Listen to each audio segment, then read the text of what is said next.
बांग्लादेश में खालिदा जिया के बेटे तारिक रहमान होंगे नए प्रधानमंत्री, फ्रंट रनर होंगे, प्रधानमंत्री के रूप में होंगे। ये तमाम दुनिया भर के अखबारों में हेडलाइंस बनती है। इसकी चर्चा हमारे देश की मीडिया में भी होती है, लेकिन उस मीडिया में चर्चा इस बात से ज्यादा यह होने लगती है मोहम्मद यूनुस का क्या होगा। और दूसरा, ये व्यक्ति कोई प्लानिंग लेकर आए हैं, इसका मतलब ये श्योर हैं क्या कि बांग्लादेश के पीएम यही बनने वाले हैं? और अगर श्योर हैं तो भाई इनका क्या होगा, शेख हसीना का क्या होगा, मोहम्मद यूनुस का क्या होगा? आज के सेशन में बताएंगे सबका क्या होगा।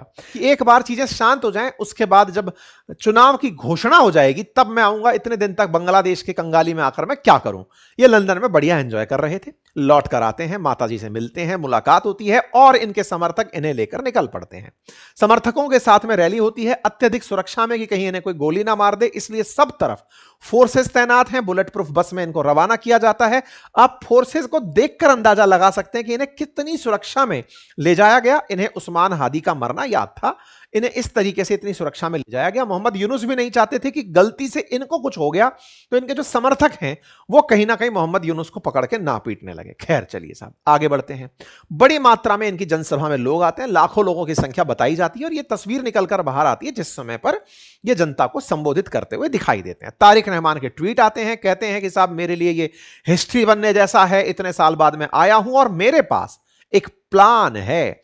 बांग्लादेश के लिए प्लान है, यह बात बोलने वाले तारिक रहमान असल मायने में खुद को पीएम कैंडिडेट डिक्लेयर कर दिए कि साहब सुनो मेरे पास प्लान है का मतलब यही है कि मैं आकर के ऐसा करूंगा। अब बड़े सवाल है कि जब ये सत्ता को यहां पर लोगों को संबोधित कर रहे थे किसके बारे में क्या बोला। इंटरेस्टिंग रहा कि इन्होंने शेख हसीना पर कोई बयान नहीं दिया। इंटरेस्टिंग रहा कि इन्होंने भारत विरोधी कोई बयान नहीं दिया। इन्होंने जो बयान दिए वो छात्र आंदोलन पर जुड़े थे, उस्मान हदी पर जुड़े थे और देश की प्रोग्रेस को लेकर के जो इनका विजन है, साथ में 1971 या 90 या 96 में जो भी हुआ उन सभी बातों को लेकर के इन्होंने चर्चाएं करी। इससे लोगों ने दो तरह के मत निकाले कि ये अपने आप को बांग्लादेश का एक विजनरी व्यक्ति दिखाना चाहते हैं, ये औरों की तरह अपने आप को प्रेजेंट नहीं करना चाहते। ये नहीं चाहते कि इन्हें ऐसा देख लिया जाए जैसे इस समय जमात के लोग या फिर वो जो यूथ लीडर्स निकल कर आए हैं उनकी तरह इन्हें इमेच्योर ट्रीट किया जाए।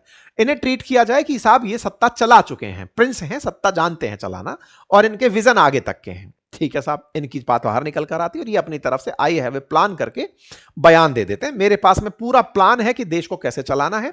पूरी तरह से चुप्पी मारी शेख हसीना के निर्वासन पर, हिंदुओं की हत्याओं के मामले पर पूरी तरह चुप्पी कि नहीं ऐसा कुछ नहीं बोलना है। इस तरह से साहब तारिक रहमान ने अपनी जानकारी दी और हां अपनी तरफ से डीप कंडोलेंसेस ये दे चुके थे उस्मान हदी को पहले ही। बाद में फिर शुरू करते हैं उन छात्र नेताओं से मुलाकात करने की यात्रा जो कि शेख हसीना के द्वारा गोली मारने पर घायल हुए थे।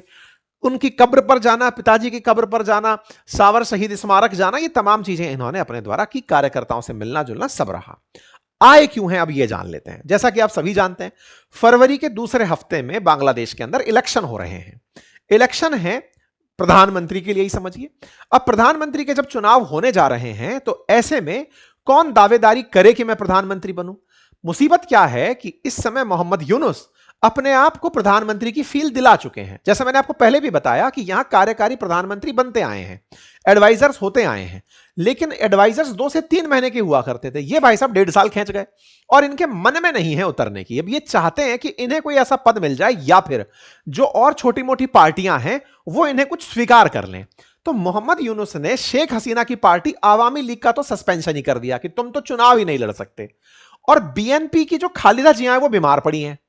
तारिक रहमान अब जाकर के दिसंबर खत्म हो रहा है, 1 महीने का समय है, फरवरी के अंदर इलेक्शन है, 1 महीने पहले लैंड होते हैं। 1 महीने पहले लैंड होते हैं तो मोहम्मद यूनुस ने ऐसी स्थिति बनाकर रखी। उस्मान हदी की मौत पर भी उसके परिवारजन एक ही आरोप लगा रहे हैं कि यह मोहम्मद यूनुस ने मरवाया है, क्योंकि वो चाहता ही नहीं है कि इलेक्शन हो, क्योंकि उसकी तो बढ़िया चल रही है। इलेक्शन हो गई तो सब कुछ उसके हाथ से छिन जाएगा। बस यहीं पर ही सारी समीकरणें बनी पड़ी हैं। खैर, खालिदा जिया की तबीयत काफी नासाज है। खालिदा जिया जनता को संबोधित कर नहीं पा रही थी। तारिक रहमान से इंतजार काफी हो रहा था, तबीयत क्रिटिकल थी। एक बार इनकी जानकारी बाहर निकल कर आई तो हमारे प्रधानमंत्री ने भी आज से महीने भर पहले इनकी तबीयत की ठीक होने के लिए शुभकामनाएं दी थी कि भाई सही हो जाओ जल्दी से, गेट वेल सून टाइप से। तो इनकी पार्टी ने उसे रिकमेंड भी वो भी किया था, एक्नॉलेज भी किया था कि थैंक यू सर, बढ़िया हो गया हमारा। आइए, तो बीएनपी जो है वो अब यहां पर चुनाव में आ रही है। अब मुसीबत क्या है? मुसीबत यह है, अब यहां पर पार्टी समझिएगा। देखिए ये जो आपका मोहम्मद यूनुस है ना, इसके द्वारा पाले गए दो चुनावी दल, एक का नाम है जमात और एक का नाम है नेशनलिस्ट पार्टी, जो बनी है अभी इन नए नौजवान लोगों के द्वारा जो बनाई गई है, यूथ पार्टी। ये दोनों पार्टियां मोहम्मद यूनुस अपने संरक्षण में लेकर बड़े हो रहे हैं, उसमें बच्चे बच्चे से लोग हैं, उनको लेकर आगे चल रहे हैं। बीएनपी पुरानी पार्टी और उसे सारे तिगड़म पता है चुनाव के, मतलब कैसे चुनाव होता है, कहां पर कार्यकर्ता होता है, कैसे पोल मैनेजमेंट होता है, सारी प्रक्रियाएं उन्हें अच्छे से अवगत हैं। ऐसे में बीएनपी जितनी ज्यादा बड़ी दावेदारी करेगी, मोहम्मद यूनुस की दावेदारी उतनी कमजोर हो जाएगी।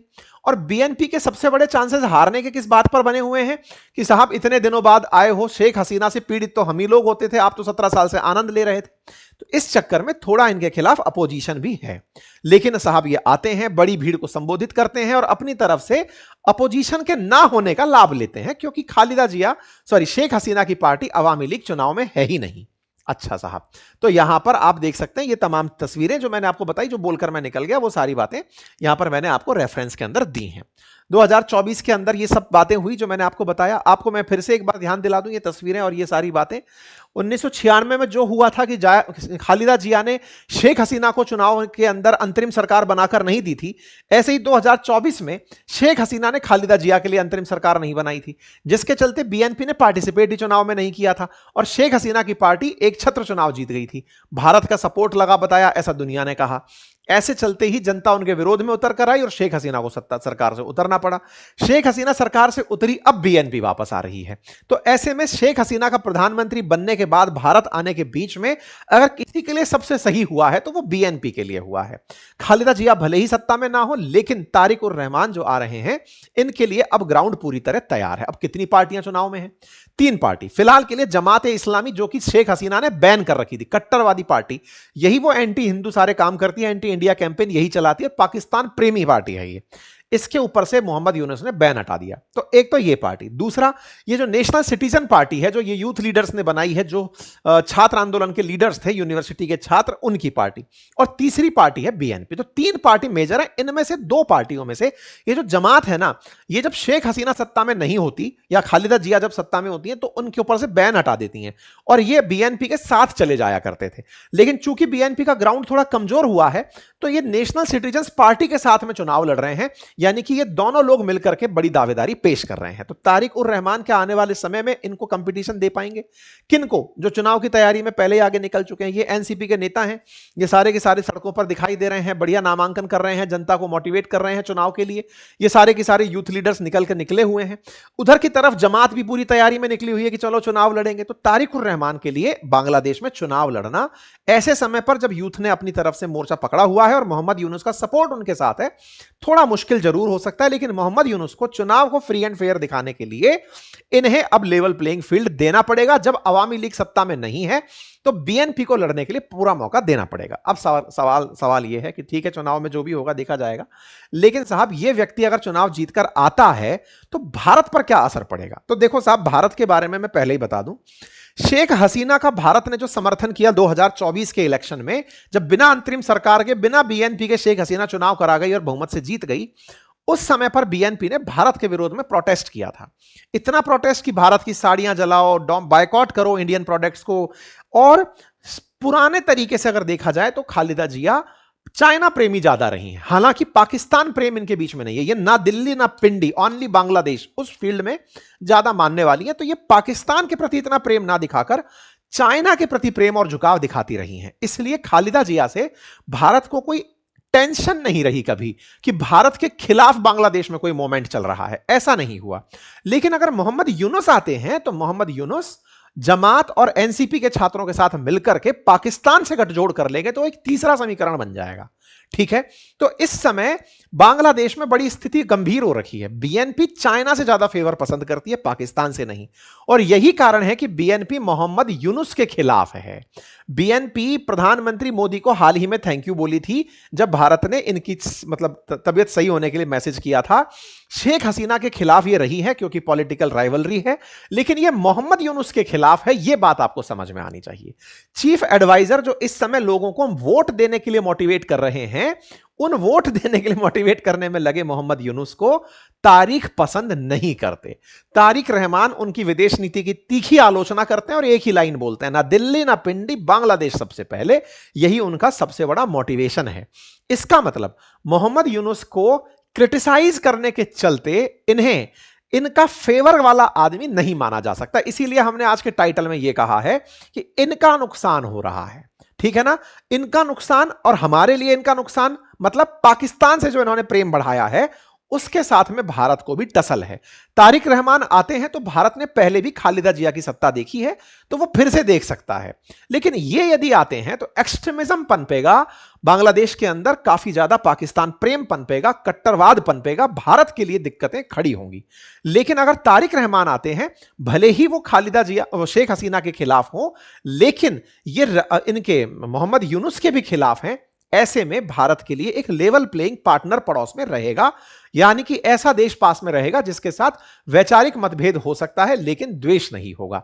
इस बात के चलते फिलहाल के लिए इनका यहां पर जीतना और इनका यहां सरवाइव करना महत्वपूर्ण हो रहा है। ठीक है साहब, उम्मीद है कि मैंने थोड़े से सेशन में बहुत सारी बातें एक साथ समेटने का जो प्रयास किया वो आप तक पहुंच गया हो। जानकारी पसंद आई हो तो आप इसे अवश्य साझा करें। देखिए, इतनी मेहनत करके जो आप तक कहानियां लेकर आते हैं ना, आपसे एक छोटी सी चीज चाहते हैं और वो है कि आप जाते जाते वीडियो को सब्सक्राइब कर जाएं, चैनल को सब्सक्राइब कर जाएं। फायदा ये होता है कि हमारा मोटिवेशन बढ़ जाता है। आपके लिए जो मेहनत हम करते हैं, तथ्यों को कलेक्ट करके, धागे जोड़ करके इधर से उधर जो लेकर आते हैं, उसमें लगता है कि आप उसको पहचान दे रहे हैं, आप उसे एक्नॉलेज कर रहे हैं। तो बस इतना सा प्रयास कर दीजिए और जिन्होंने ऑलरेडी सब्सक्राइब कर रखा है वो वीडियो को लाइक करें, औरों से सब्सक्राइब करवाएं। ठीक है, मैंने जैसा प्रॉमिस किया था कि मैं क्रिप्टो की सीरीज लेकर आ रहा हूं, तो उसकी मास्टर क्लास आज शुरू हो चुकी है। पहला लेक्चर कल जा चुका है, आप में से बहुत सारे लोगों ने उसकी सराहना की है। बातें बाजार की एप्लीकेशन पर, बातें बाजार की यूट्यूब चैनल पर बिल्कुल फ्री ऑफ कॉस्ट है। सेकंड लेक्चर बस इसके तुरंत पीछे पीछे आप देख लीजिए, इसके पीछे ही, यानी इस वीडियो के साथ ही आपको कमेंट बॉक्स में लगा हुआ दिख जाएगा, आप उसे जाकर देखिए। हम उसको आई लिंक पर भी कनेक्ट कर देते हैं, आप वहां से भी वीडियो के साइड में से जाकर उसे कनेक्ट कर सकते हैं। ठीक है, आज हमने क्रिप्टो में spot versus derivative trading discuss की है, प्लेटफॉर्म का यूज करना सिखाया है, आप जाकर देखें। और हां, बातें बाजार की और अपनी पाठशाला पर सभी कोर्सेज पर फ्लैट 50% ऑफ चल रहा है। Mutual fund, stock market, trading, अपनी पाठशाला के अंदर आरएएस, पीपीएससी, तमाम कोर्सेज पर 50% ऑफ है, आप जाकर के उसका लाभ सुनिश्चित कर सकते हैं। Thank you so much.